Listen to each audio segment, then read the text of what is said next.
Since we don't know your current revenue, are you comfortable sharing a multiple range that you just closed at? The multiple range for us was in kind of the mid double-digit one. You mean between like 10 and 20x? No, more than that. You told us earlier our average revenue per user per month is about $3,000 a month, and say 24 customers paying that price point, breaching that $1 million ARR point. Are you guys above that at that point? Is that math accurate? We're above that. I think you left in 2022. Xero pays $2.5 billion, I think, in 2025. If you join Melio on a 1-year cliff and 4-year vest, which is pretty standard in startup world, you gave up. And you can't help but go try to say, man, how much did I lose? Because you know the price is $2.5 billion, right? It's in the 7 kind of digit range. How are you building a moat at Ledge so that when Claude releases their next announcement, you're not replaced by their B2B ERP automatic NetSuite closing tool? Hey folks, my guest today is Tal Kirschenbaum. He's the co-founder and CEO at Ledge, an AI-native financial close platform. Before founding the business, his experience includes leading M&A transactions at Meta, developing new products at Melio, the payments company. Earlier in his career, he was strategy consulting at BCG and a venture capital associate at Intel Capital. Tal, you ready to take us to the top? Yeah, absolutely. Let's do it.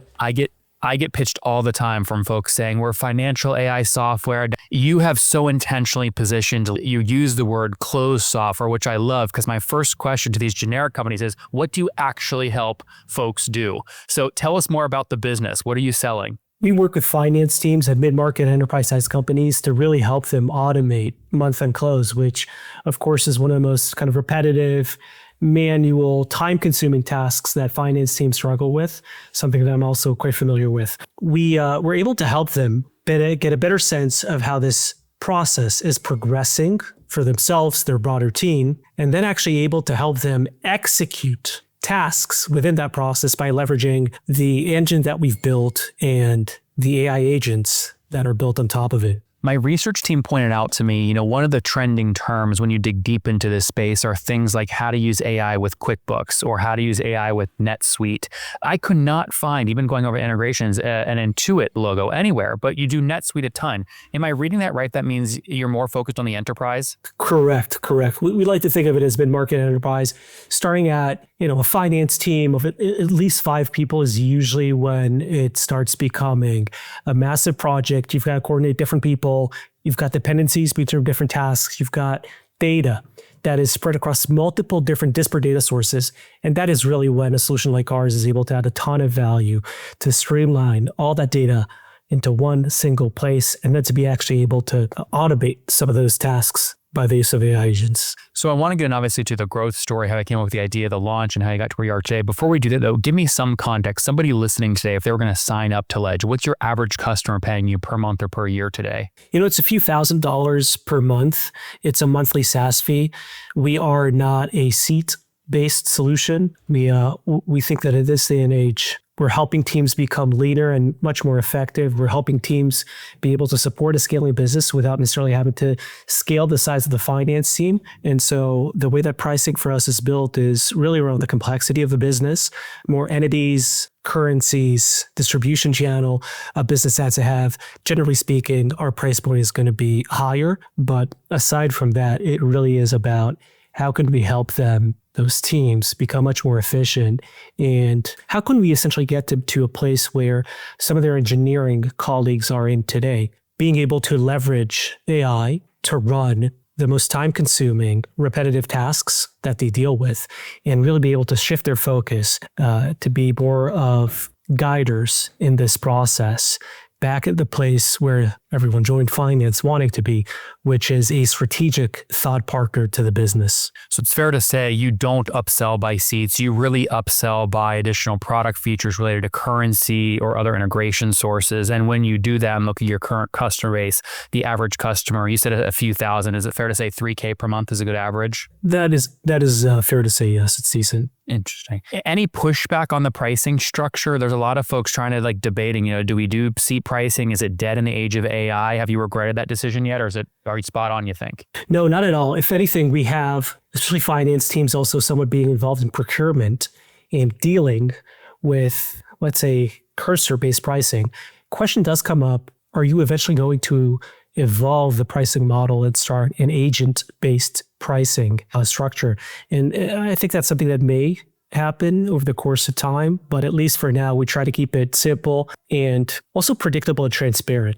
When you think of our user base, finance folks, that is something that they appreciate. And so, of course, that's how we wanted to build our pricing. And before we get your backstory, how many customers are you serving now today? A few dozens of customers. We're very proud to have some public companies that we support, as well as some smaller companies that are experiencing tremendous growth. Our customer base tends to be skewed to tech companies, primarily in the US and in Europe. Okay, so a couple dozen, fair to say maybe between like 24 and 100, not yet at 100? Correct. Okay, very cool. Let's give the backstory here. You come from consulting, you come from meta M&A, you come from payments. How does sort of all these, genetic lineages of you sort of result in Ledge? It actually starts with the actual genetic lineage. In my specific case, I grew up in an environment that values entrepreneurship to a massive extent. And I always say, I don't have any other option. I've never had any other option aside from being an entrepreneur. In every job interview I've ever had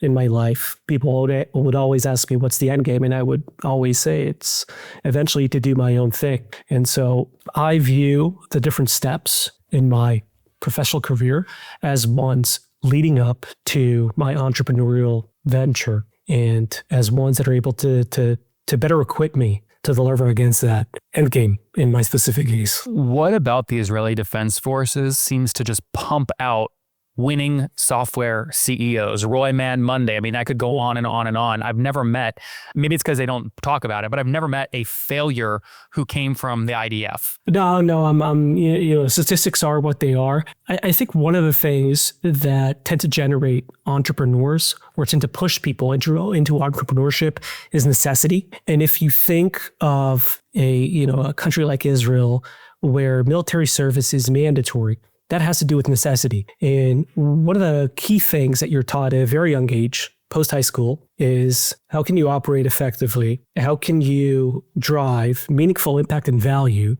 even with scarce, limited resources? I think it's one of the common traits people are able to gain from serving in the Israeli Defense Forces. And so, if anything, that might be it. All right, take us forward to Ledge. When did you guys write the first line of code for the software? So about 3 years ago, Ledge, its origin actually started with Melio. Melio is a payments company that experienced some challenges on its own, but actually had the ability to solve those challenges because it's a very sophisticated company. Its engineering team is, I'd say, very capable of generating any type of internal infrastructure that they may need that pertains specifically, not just to payments, but to finance, to banking, to data flows that are related to that in general. So Melio was able to develop that infrastructure internally. I noticed that other companies as well struggle with the exact same issues, but don't have the relevant know-how required to develop a similar internal solution. And even if they're able to bring in that knowledge in-house, it is way outside of their core competency, and therefore they should probably not go through the build route. And that really led us to Ledge. Guys, remember, I am not just a YouTuber. I'm investing into my third fund. We've deployed $250 million into 550 software companies so far, again, at founderpath.com. If you're interested in capital, I would love to cut you a check because I know you're investing in your education. You watch my show. So sign up at founderpath.com. And when you get the onboarding email, I reply and I see all those. Just reply and say, Nathan, I found you through YouTube, and I'll make sure to prioritize you. I would love to cut you a check. Check out founderpath.com. I mean, you were, I assume, a major part of the business, Melio Payments. I mean, the company's not a small company based off public reporting, 153 million of revenue in early 2025 from multiple sources, probably bigger than that today, 654 million raised. You joined, I believe, in 2020 when they only had, I think, the Series A done. Maybe the Series B was just closing for 48 million, but the majority of the growth, it sounds like, happened after you joined. You gave up a lot to go into Ledge. What made you sort of jump ship, and can you quantify maybe how much you gave up to go bet on Ledge? I can. Melio was recently acquired by Xero, the ERP company. And so it was, I think a great acquisition by Xero and a great outcome for shareholders at Melio. And so as part of that, you can't help but going through the exercise of the value of the equity, the unvested options that you gave up. But again, I think for myself, I left Melio at a time when I couldn't think of anything else but Ledge and the idea behind it. And I was very fortunate to have the support of the founders at the company at Melio, who, by the way, also invested in Ledge personally as angels. And we're also very close. We do our offsites at their office, as an example. And so for me, it really was about a specific point in time when my co-founder and I identified an opportunity that we just couldn't ignore. Just to be clear, I mean, I want to get a sense of it because every founder listening or every CPO, right? You were director of Project Amelia is thinking about, man, when do I make the jump, right? You were there in 2020. I think you left in 2022. Xero pays $2.5 billion, I think, in 2025. If I'm speculating, okay, maybe you can confirm or deny, but if you join Melio on a 1-year cliff and 4-year vest, which is pretty standard in startup world, you gave up options when you left to launch Ledge. Is that true? And you can't help but go try to say, man, how much did I lose? Because you know the price is $2.5 billion, right? No, I know the exact figure. Will you share it?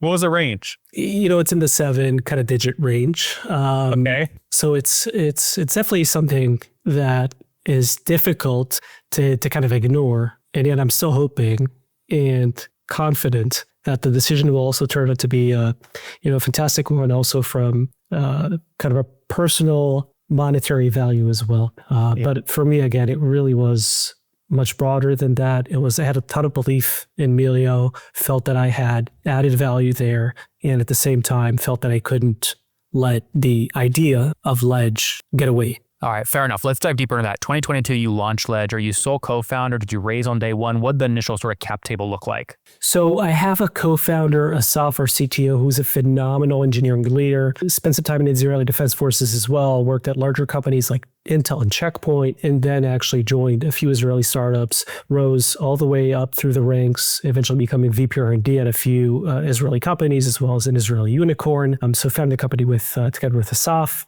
We started out raising capital towards the tail end of 22 when there were concerns about a potential recession, and it was a fairly abrupt, I'd say, change in atmosphere and sentiment, going from the craziest of days early on in 22 to a lot of concern towards the tail end of that year, which is when we started the company, when we raised our seed fund.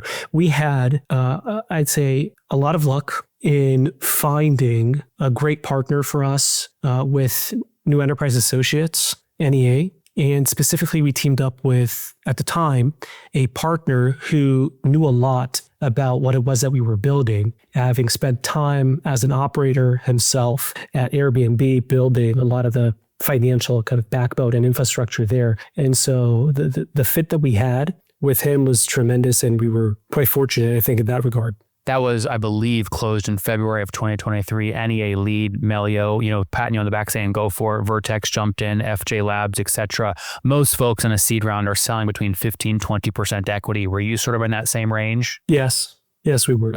Okay, got it. So that would put you you're talking like 30 pre-money, 40 post, sort of in that range. Yeah, that's fair to say. Interesting. Okay, so let's now fast forward. Have you raised additional capital, or you're still able to survive and grow on that initial $9 million? We have. We've recently raised over the past few months our Series A. Not yet announcing it though, and so I'm not. Hold on. Let me see if I can coax that. So let me just give you the release schedule. We're recording here January 14th. Tal, this episode will not go out until April 4th. Will you have announced by then? I don't know yet. I need to. Okay. We're right now working on kind of the plan around that, as well as officially announcing the latest products that we released about month-end close, as well as being able to announce some interesting, exciting logos of customers. Well, this will be your decision then, right? Because a lot of people will see this interview. I am happy, you have it on recording. I'm happy to embargo this part of the show until you give me permission to lease it, if you're comfortable sharing how much you raised, if you want to go into that, and the new product. If not, we can avoid it altogether. It's up to you. Let's avoid it for now. I appreciate the offer. I really do. But, we want to think this through, I think, a little bit better. Okay, fair enough. My apologies for that. You're good to know. But okay, so we're recording this in Jan 2026, Series A, obviously. That's great. Look for the announcement coming out later. Tell us more, though, Tal. Dilution is a real thing in the software world. Yes. How are you managing your own dilution as you go through this process? My co-founder has a very simplistic way of thinking about dilution in general as it pertains to ourselves, to founders. And it's one that I agree in. I agree with in especially in principle. And that is, I would much rather have a smaller percentage of a much greater pie than a high percentage of a smaller pie. And so that's really the way I think about things from a personal standpoint as well. As soon as you get into being a venture-backed company, that is a one-way street that you start walking down. And that one-way street has a predefined path to it. So every 18, 24-ish months, you raise additional capital, you undergo additional dilution, but at the same time, hopefully, you're able to continue adding value overall to the company. And as a byproduct of that, of course, personally as well, hopefully your holdings grow. Mm-hmm. I have to give a counterpoint just for the sake of argument, and you can push back, right? Right before you, actually, the episode right before this, I interviewed Jared Yamat. He's the founder of Boxed. They ended up growing to $190 million of revenue, IPO'd. They did the whole thing. They hit it. But you can see his revenue in his equity stake in the S1, 2.6%. Right. So and then ultimately the company ended up going bankrupt. He confirmed on the episode he made less than $10 million on this deal and he's co-founder. Right. So, Henry Schuck is the opposite. Took ZoomInfo public, still owned a major portion, made him a billionaire. Right. So how do you really strategic? Here's what I ask founders. I think it's great if you raise equity, but I always just push founders. Listen, push the Series A folks. Let you take a little money off the table. So you're sort of already in the money. I mean, was that a conversation when you did your Series A? Not at the Series A, to be frank. I think both my founder and I are very much focused on the business right now, don't have the need to take some money off the table at this point. And so it wasn't part of what we optimize for as founders. I don't really. Tal, is that just because I want to make sure I don't gloss over your story? I mean, is that a little bit because you sort of feel very emboldened because even though you did give up 50% maybe of your unvested equity, you still made some money when the zero deal happened personally, correct? Yes. It definitely has to do with that. Very cool. Okay. And to be frank, it also is about the belief that we have in the business and specifically in the likelihood of the business's value appreciating substantially over the next 18, 24 months. Yep. You have to have the bet, right? Coming from the co-founder, you have to paint the optimism. That's your vision, right? I do want to jump into a pattern we are seeing a ton, right? So Founder Path, my fund, we invest in a lot of AI companies and we constantly are seeing folks go from 0 to 3 million of revenue. And usually we used to be able to bet on net dollar retention and churn was low. We are seeing less and less allegiance from B2B buyers to any software product. Churn is just generally higher with these AI tools. How are you building a moat at Ledge so that when Claude releases their next announcement, you're not replaced by their B2B ERP automatic NetSuite closing tool? Great question, and one that we think through often. I think it comes down to two key things. So first of all, when it comes to ensuring retention, reducing attrition and churn, it really has to do with the value that you're able to provide. And one of the things that we optimize for now as part of our sales cycle and sales process rather is we want to make sure that someone is interested in the solution because they see the value that it can provide and that is what excites them rather than them having maybe some dollars to spend that have been earmarked for AI solutions. And I think in that specific case, that can definitely lead to much higher risk of attrition. So I think that's the first kind of element of it and how we like to think of things. Can you say what the value is? Because my audience doesn't know when you use the word value, they don't actually know, but they know what it's like to close out QuickBooks every month. So what is the value moat you're trying to build specifically for CFOs closing out finances inside of Ledge? A popular answer for CEOs like you and I have them on is they say, Nathan, we're winning the context game. If we can convince our customers to connect the most integration,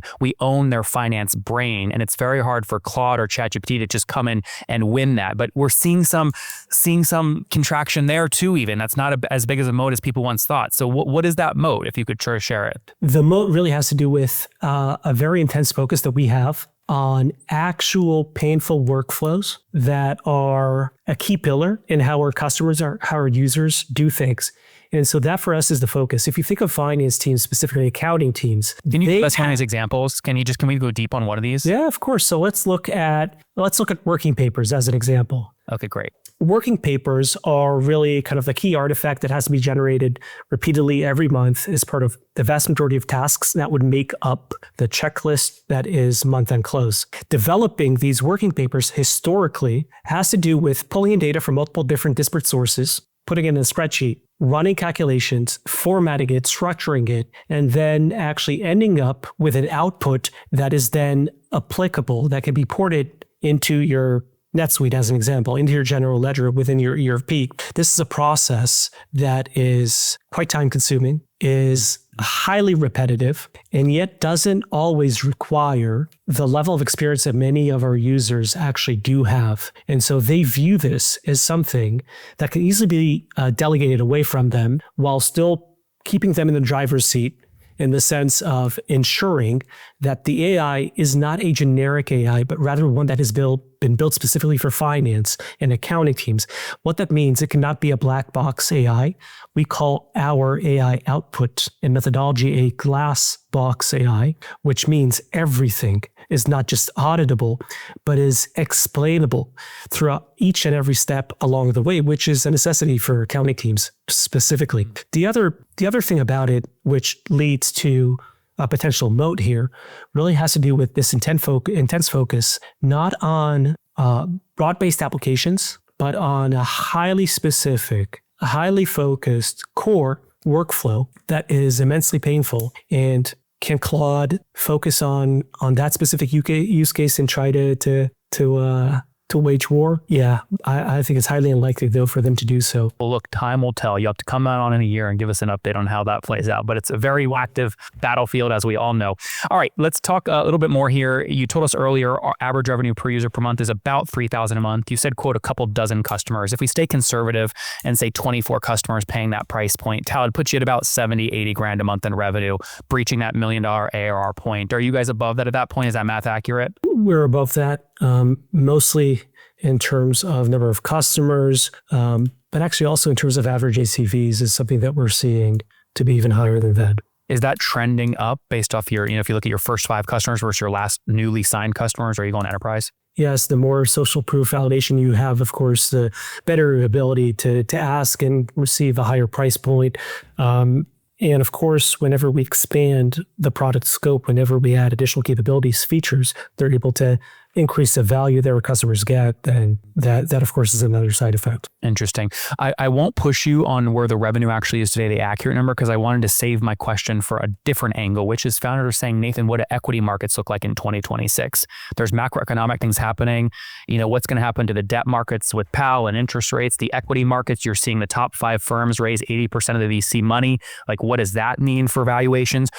Since we don't know your current revenue, are you comfortable sharing a multiple range that you just closed out? You just went through the process. The multiple range for us was in kind of the mid double digit one, I'd say. And I think that really... Oh, yeah, that could use. That could be between 10 and 100x multiples. So just mean between like 10 and 20x? No, more than that. Really? Yes. I think, still, especially with early stage, you'll see a pretty substantial divergence between public company multiples and what you'll see, again, in those markets. Second of all, I think whenever you see, of course, high growth, whenever you see the path to exponential growth over time, especially given an established market, which is ripe for disruption, which is a market that we feel we operate in the office of the CFO in general, but even more specifically, solutions tailored for month-end close. I would just tell you, you're the first direct data source that I've gotten recently in 2026 that has said we're starting to actually see multiples back like they were in 2021. I mean, if you traded for more than a 20x multiple, publicly, yeah. By the way, you're probably also growing really quick, right? And you've got NEA in your seed round and you come from a very good background, like all these things obviously combine, but that's a great multiple. So you guys, let me ask you a question. There's a lot of SaaS companies like you saying, you know what? The best way to grow is actually to go roll up all of the individual slow service agencies in the space. Go roll up accounting shops. Is that on your roadmap? No, it's not. I think it's a valid play, especially for a smaller customer base. So for companies that are serving, let's say a company similar to ours or one that's focused on next-gen ERPs, but serving the smallest of businesses, small proprietors who actually do use the services of fractional CFOs much more so than our customer base, which tend to have, they all have actually in-house finance teams, then that would be a much more valid, I think, strategy. Okay, interesting. Hey, as we wrap up here, I know we're pushing time. You sound like you've just been crushing it since 2022 when you launched. Was there ever a moment where you're going to sleep worried like hell, going, man, maybe I have to shut this thing down? Well, not shut this thing down, but being worried, going to sleep, and struggling going to sleep always. I mean, always. The last always, thing always. that made it difficult for you to sleep. So last thing was right before fundraising or during fundraising, actually. Process took a little longer than I expected it to. And it's hard not to start kind of doubting and thinking through are we optimizing for the right things? Are we maybe asking for too much? Is the strategy the wrong one? Should we have waited a few more months prior to fundraising? It's something that happens actually all the time. Yeah, well, hey, thanks for the vulnerability there. Last question here on team. What's the total team size today? We are at around 35 people. Very cool. All right. And what's the growth target for 2026? 100% year over year, 300% year over year? What do you want to hit? 300%. It is 300%. The classic, triple, double, double, double, right? That's 3 triples, 2 doubles, 5-year plan. There we go. All right, Tal. If people want to follow you as you build here in 2026, where can they find you online? LinkedIn and company website, ledge.co. Guys, came from IDF way back in the day, taught him how to be resourceful, ended up at a unicorn, Baleo Payments in 2020, stayed to 2022, maybe half of his shares vested. That company, then after 2 years after he left, sold for $2.5 billion, going to zero. But he says, you know what, it's worth it because I'm going all in on Ledge. The hub homepage says digital accountants that prepare your close. It's hyper-focused. They've got, quote, dozens of customers paying, quote, several thousands per month in revenue. They're over $1 million of revenue life to date, raised $9 million, sold between 15 and 20% of the business back in 2023. Just closed a new round. Stay tuned for more notes on that, but they're scaling nicely, targeting 300% year-over-year growth as they focus on very, very specific work streams for the office of the CFO and folks in accounting. Tal, thanks for taking us to the top. Thank you, Nathan. Really enjoyed the time. You won't believe this CEO's revenue. Click here to watch the next episode right now.